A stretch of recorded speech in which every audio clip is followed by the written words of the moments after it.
Olá! Hoje nós iremos falar sobre a acidificação dos oceanos. O grupo é composto por mim, Pedro, e pela Giovana, Marcos e Mariana. Antes de falarmos sobre a acidificação dos oceanos, devemos falar sobre o equilíbrio químico. Equilíbrio químico é um estudo físico-químico, a área da química responsável por estudar os fenômenos naturais sob perspectivas que relacionam não só o campo da química, como também o da física. Tal equilíbrio se dá em reações reversíveis. Em simples palavras, são as reações que vão e voltam. O equilíbrio se dá quando as velocidades da reação de ida e volta permanecem idênticas.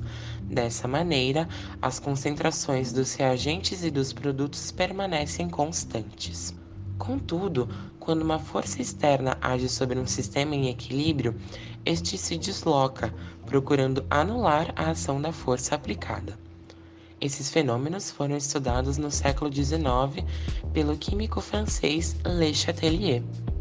Essa força externa compreende uma gama de fatores, como alterações na temperatura do meio, mudanças de pressão, variação das quantidades dos componentes da reação e etc.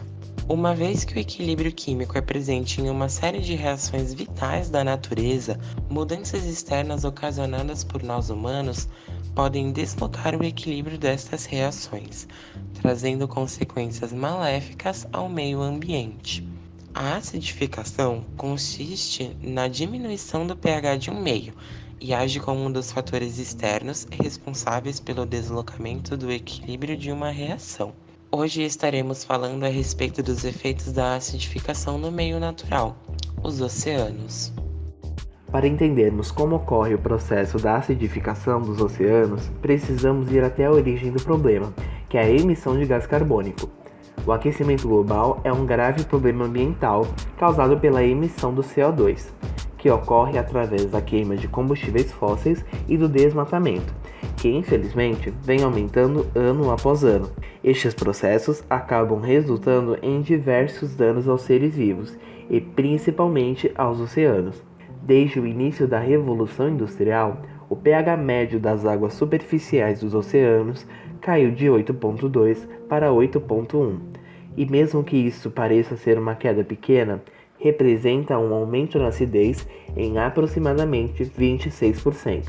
Porém, foi a partir de 1950 que a quantidade de CO2 aumentou em números alarmantes. Como podemos ver no gráfico, até o ano de 1950, a quantidade em partes por milhão do CO2 atmosférico nunca tinha ultrapassado a marca dos 300. Porém, a partir de 1950, este número cresceu e atualmente bate na marca de 400 partes por milhão de CO2 atmosférico, o que explica o processo de acidificação. Como ocorre este processo?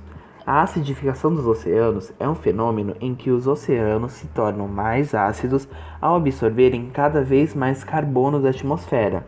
Carbono esse que está a aumentar cada dia mais.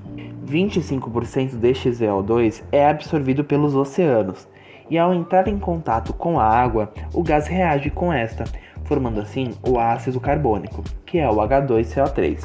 Por ser uma molécula instável, o ácido carbônico perde um íon de hidrogênio e se transforma assim em bicarbonato, H2CO3.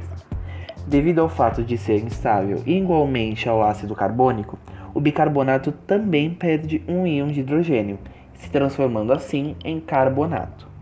Portanto, quanto mais CO2 a água absorver, mais frequentes serão essas reações, e maior será a quantidade de hidrogênio livre na água, que acabará gerando o processo de acidificação, tendo em vista que quanto maior a quantidade de íons de hidrogênio em uma solução, mais ácida essa solução será.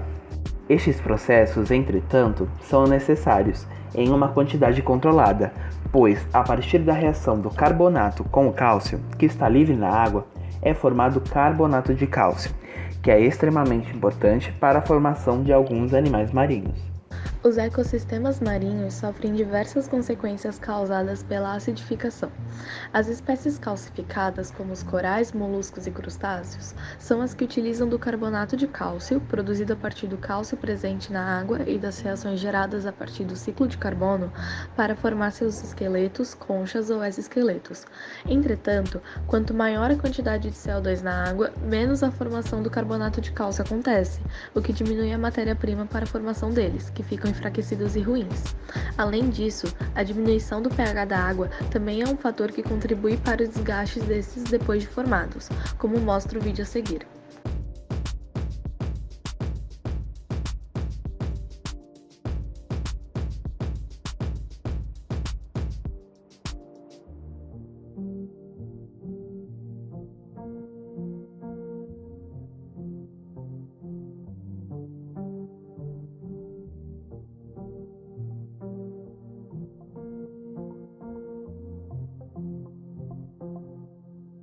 Os corais são ainda mais prejudicados, porque suas zooxantelas, responsáveis por sua fotossíntese e coloração, morrem ou acabam migrando para outro lugar, o que os branqueia, causando a morte. Ainda mais, pesquisas mostram que nos meados do século XXI, a calcificação pode diminuir 1/3, e sua erosão será maior do que o seu crescimento, o que resultará em recifes insustentáveis. Os peixes são outro animal que sofre com a acidificação dos oceanos. O aumento do ácido na água gera processos como a acidose, onde ocorre o aumento da acidez no plasma sanguíneo, e a hipercapnia, aumento do CO2 no organismo, resultando no enfraquecimento de seu sistema imunológico e os tornando vulnerável ao ataque de parasitas. Além disso, os organismos que formam os plânctons também são vítimas, e, no futuro, alguns deles podem não ser capazes de realizar processos como a formação de suas conchas. Por serem a base de quase todos os ecossistemas marinhos, se sumirem, a partir da reação lógica das teias tróficas das cadeias alimentares, gerará a extinção de diversos outros animais. Mesmo que atinja principalmente os estágios de vida iniciais, a acidificação dos mares também é responsável por prejudicar o sistema de ecolocalização dos mamíferos, como baleias e golfinhos. Os animais expostos à acidificação precisarão cada vez mais de esforços para se manterem vivos, o que os fará sacrificar outros processos, como a reprodução. É possível que em algum momento os organismos desenvolvam uma forma de adaptação. Entretanto, com a acidificação dos oceanos, associada à pressão ambiental, ao aumento de temperatura, à sobrepesca e à poluição terrestre, essa missão se torna cada vez mais impossível. Agora a gente vai falar algumas das consequências da acidificação dos oceanos. Ela vai afetar diretamente os organismos calcificadores, como, por exemplo, alguns tipos de mariscos, algas, corais, plânctons e moluscos, dificultando sua capacidade de formar conchas, que leva ao seu desaparecimento. Em quantidades normais de absorção de CO2 pelo oceano, as reações químicas vão favorecer a utilização do carbono na formação de carbonato de cálcio, o CaCO3, que é utilizado por diversos organismos marinhos na calcificação. Com o aumento intenso das concentrações de gás carbônico na atmosfera, ocorre a diminuição do pH das águas oceânicas, que acaba mudando o sentido dessas reações, fazendo com que o carbonato dos ambientes marinhos se ligue com os íons H+, ficando menos disponível para a formação do carbonato de cálcio, que é essencial para o desenvolvimento dos organismos calcificadores.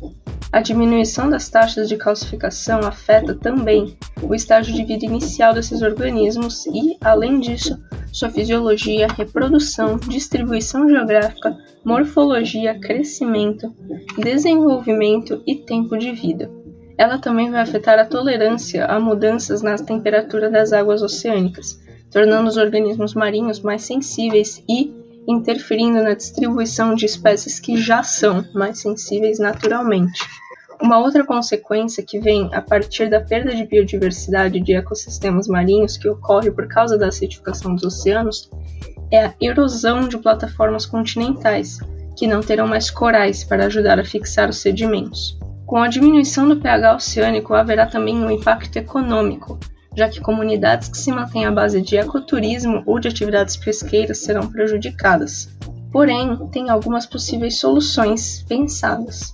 Uma delas é usar o ferro para fertilizar os oceanos. Dessa forma, as partículas de metal estimulariam o crescimento dos plânctons, que são capazes de absorver o gás carbônico.